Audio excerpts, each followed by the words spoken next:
단시일 내에 한강의 기적을 이루어낸 한국의 직장인들은 일을 위해서 가족을 희생시키는 것을 그동안 당연시해 왔었습니다.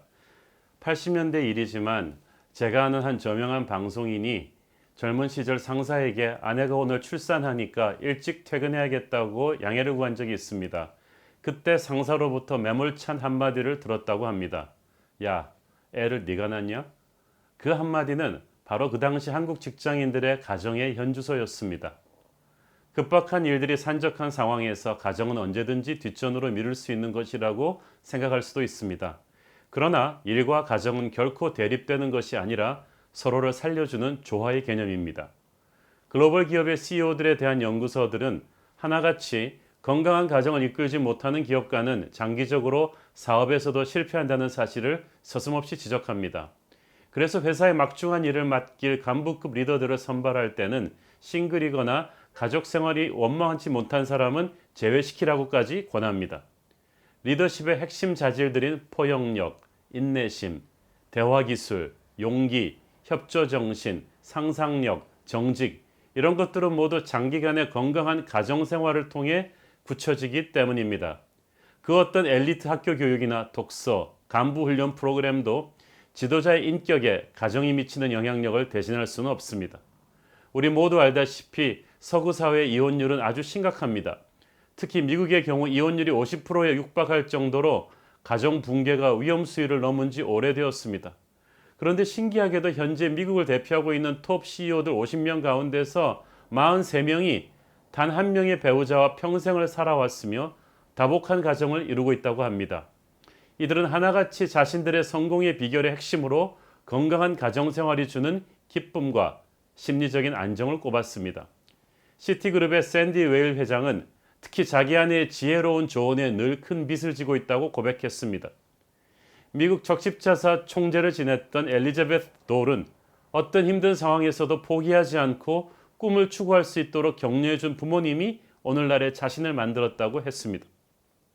34살에 GE 실리콘 사업의 총수가 된 탐 틸러 사장은 어린 시절 할아버지로부터 늘 불가능한 목표를 향해 도전하는 것을 배웠다고 합니다.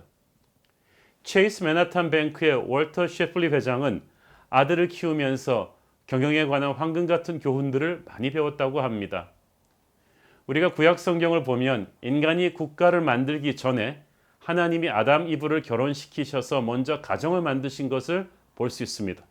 그러므로 가정이란 인간의 본질 속에 깊이 배어있는 절대자의 터치입니다.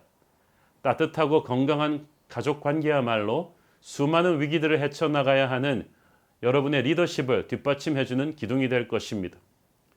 사고로 전신마비가 되어서 죽으려 했던 슈퍼맨을 연기한 배우 크리스토퍼 리브, 그를 살린 것도 아내 데이나의 헌신적인 사랑이었습니다.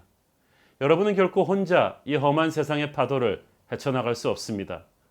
지도자의 자리가 주는 그 수많은 스트레스와 고통을 흡수해줄 최후의 완충 쿠션이 바로 여러분의 가정인 것입니다.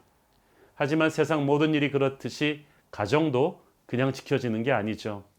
집은 돈으로 살 수 있지만 가정은 그럴 수 없습니다. 여러분의 가족이 여러분을 위해 희생하는 것을 당연시 여기지 마십시오. 여러분의 시간과 정성을 여러분의 가족을 위해 투자해야만 합니다. 아내와 정기적으로 데이트하고 아이들과 의도적으로 일탈해 나들이를 떠나십시오. 정말 바쁜 여러분의 가장 소중한 시간이기 때문에 가장 소중한 가족에게 줌이 마땅합니다. 여러분의 부모님과 아내는 늙어갈 것이고 아이들은 곧 자라서 여러분 곁을 떠나버릴 것입니다. 그래서 이 순간이 중요합니다. 여러분이 가족을 살리면 여러분이 가장 어렵고 힘들 때 가족이 여러분을 살려줄 것입니다. 무엇보다 가정을 위해 기도하십시오.